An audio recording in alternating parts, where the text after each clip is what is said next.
Hey guys, and welcome back to this channel. In this video I'll be showing you guys how you can change the settings of your privacy and settings.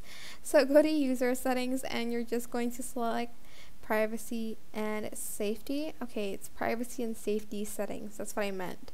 So they have this save direct message, automatically scan and delete direct messages you receive that contain explicit media content. I have this one.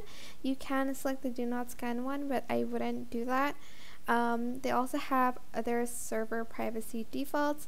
It says allow direct messages from server members, so you can be on one server with them, and they still can send you messages even though they're not friends with you on Discord.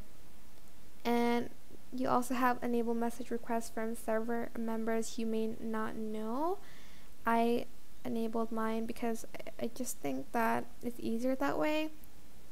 But these are all of my privacy and safety settings. I hope this tutorial is helpful for you guys. Don't forget to like, comment, share, and also subscribe to this channel if you haven't done that already. If you have any questions, just leave it in the comment section down below and I'll try my best to answer them all for you guys. Thank you so much for watching. Bye!